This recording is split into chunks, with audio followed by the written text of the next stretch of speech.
अस्सलाम वालेकुम सामीन व नाज़रीन। आज इंतखाबी रंग के साथ मैं हूँ आपका मेज़बान आबिद अब्बासी। और चूँकि गुज़श्ता रोज़ हम जिस पॉलिटिकल डेवलपमेंट की बात कर रहे थे कि आज़ाद कश्मीर के आमदा इंतखाबात में कुछ इलेक्टेबल्स पाकिस्तान तहरीक इंसाफ को ज्वाइन करने जा रहे हैं और चेयरमैन तहरीक इंसाफ और वज़ीर आज़म पाकिस्तान इमरान खान की मौजूदगी में उनकी शमूलियत होनी है। आज वो लोग यानी जिनमें साबिक़ स्पीकर चौधरी अनवार उल हक और इसी तरह अली शान सोनी और सग़ीर चुग़ताई साहब और जनाब उनके साथ आज अली रज़ा बुखारी साहब ने भी PTI को ज्वाइन किया है। और साथ साथ वज़ीर हुकूमत चौधरी शहजाद ने पाकिस्तान तहरीक इंसाफ को ज्वाइन कर लिया। ये पॉलिटिकल हॉट न्यूज़ गुज़श्ता रोज़ भी थी और आज भी इस लिहाज से थी कि सबका शायद ये वो सोच रहे थे बहुत सारे लोग कि जिस तरह चौधरी शहजाद ने गुज़श्ता रोज़ एक स्टेटमेंट तरदीदी स्टेटमेंट देकर ये बात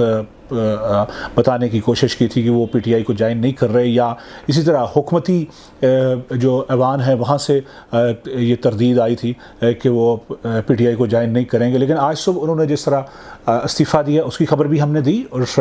फिर साथ आज वो बनी गाला में जाकर शामिल हो गए और अब वो खिलाड़ी बन गए हैं, इमरान खान के उस काफ़िले का हिस्सा हो गए। लेकिन जिस तरह की कल से एक रूमर्स की शक्ल दी जाने की कोशिश की जा रही थी उन तमाम तर ख़बरों को जो हक़ाइक़ पर मबनी थी, आज वो सारी इस लिहाज से भी एक्सपोज़ हो गई कि वो तमाम तर लोग जिनके बारे में गुज़श्ता रोज़ ख़बर दी गई थी कि ये लोग इमरान खान की मौजूदगी में PTI को ज्वाइन करेंगे, उन्हें आज ज्वाइन कर लिया। इसी तरह अली रज़ा बुखारी जो मेंबर कानून साज असम्बली हैं और PMLN से उनकी वस्तगी थी, आज के बाद से वो PTI का हिस्सा हो गए और इस वक्त वो इस्लामाबाद में वो मौजूद हैं। लेकिन इसके साथ मैं आपको एक और बात बताऊं कि चौधरी अनवार उल हक साबिक़ स्पीकर रहे आज़ाद कश्मीर के, अली शान सोनी आज़ाद हसीयत से उन्होंने इलेक्शन लड़ा था 2016 में और मुंतखब हुए थे, वो भी जब PTI का हिस्सा बन गए। और दीगर जो 3 लोग हैं जिनमें ख़ासकर सग़ीर चुग़ताई जो मेंबर कानून साज असम्बली हैं और मुस्लिम कॉन्फ्रेंस के टिकट पर वो इलेक्शन लड़े थे, तनवीर इलियास जो मरकज़ी रहनुमा हैं PTI के और साथ मामन ख़ुसूसी हैं वज़ीर आला पंजाब के, उनके चचा हैं। तो यूँ उन्होंने उनको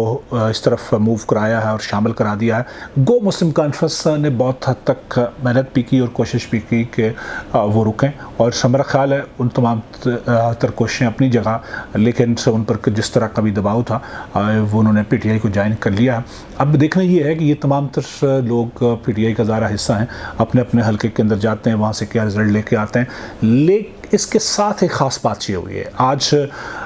जब बनी गाला में इनकी शमूलियत हो रही थी तो उस वक़्त बरस सुल्तान महमूद चौधरी वहाँ मौजूद थे, इसी तरह तनवीर इलियास वहाँ पर मौजूद रहे, दीवान मोयुद्दीन जो है वो वहाँ पर मौजूद थे, ख्वाजा फ़ारूक जो पार्लिमानी बोर्ड का हिस्सा हैं, मेंबर हैं, वो वहाँ पर मौजूद थे, Raja Mansoor additional general secretary PTI Azad Kashmir वो भी वहाँ पर मौजूद रहे, और दीगर ज़ाहिर है उसके अंदर फवाद चौधरी जो फेडरल मिनिस्टर हैं उन समेत दीगर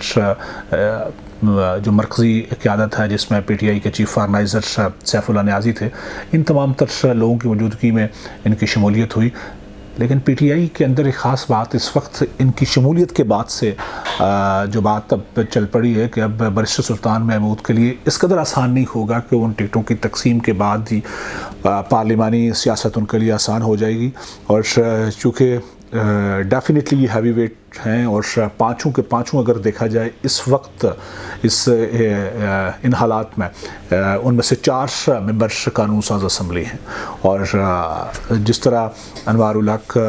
अपने हल्के मेंबर, उनका चूँकि कॉन्स्टिट्यूंसी है वहाँ पर उनका एक ज़ोर भी है, और इस बात की भी इस मौजूदा हालात के अंदर इस बात का इम्कान बड़ा मौजूद है कि वो इलेक्शंस बआसानी जीत जाएंगे। लेकिन जो PTI की अंदरूनी सियासत है अब उसके अंदर भी एक पुंचाल ज़रूर आएगा, और आइंदा दिनों में भी हम आपको अपडेट करेंगे। और ख़ासकर आइंदा जो आने वाला वक्त है आज़ाद कश्मीर के इलेक्शन में, उसमें نئے لوگ بھی شامل ہوں گے پی ٹی آئی میں، اور کچھ نیا کچھ بننے جا رہا ہے۔ ہم نے قبل ہی ایک خبر دی تھی جس میں کہ حکومتی دیوار کے اندر دراڑ پڑ گئی اور اب ایک اینٹ سے رکھ گئی، پھر دوسری سے رکھ گئی، ہم نے خبر دی اور لوگوں نے اس کو شاید جو ہمارے ناظرین سامعین ہیں انہوں نے جہاں اپریشیٹ بھی کیا، کچھ لوگوں نے اپنے اپنے خدشات کا اظہار بھی کیا تھا۔ گزشتہ روز میں ایک اور خاص بات بتاؤں کہ جب ہم نے ویلاگ کیا اور اس کے بعد سے بہت سارے لوگوں کے ایسے فون آئے جنہوں نے ڈائریکٹلی ہٹ بھی کیا ہم پہ، اور کچھ بہت سارے ایسے عزیز دوست تھے جو مختلف پولیٹیکل پارٹیز کے ساتھ ان کی وابستگی تھی، اور ایک درینہ سیاسی کارکن بھی ہے وہ، ان سب لوگوں نے جس طرح بات کی اور ان کا خیال تھا کہ خاص کر دو جو ممبرس قانون ساز اسمبلی ہیں جس میں صغیر چغتائی صاحب اور شہزاد چودھری جو منسٹر تھے، وہ کسی صورت نہیں جائیں گے۔ تو ہم نے ان سے کہا تھا کہ اچھا ہو کہ وہ اپنی پارٹی میں اپنے نظریات کے ساتھ کھڑے ہو کر اسی عوام کے ساتھ جا کے ووٹ مانگے جس میں 5 سال قبل انہوں نے ووٹ مانگا تھا اور لوگوں نے ان پر اعتماد کا اظہار کر کے ووٹ کی طاقت کے ذریعے پارلیمان کا حصہ بنایا تھا، لیکن ایسا اب ہوتا نظر نہیں آتا۔ اور لوگ چونکہ نظریات سے زیادہ اقتدار کی سیڑھی چڑھنا چاہتے ہیں، تو اقتدار کی سیڑھی چڑھنے کے لیے ہمیشہ اس طرف جایا جاتا ہے جہاں آپ کو الیکشن جتوا کر یا الیکشن کے اندر کامیابی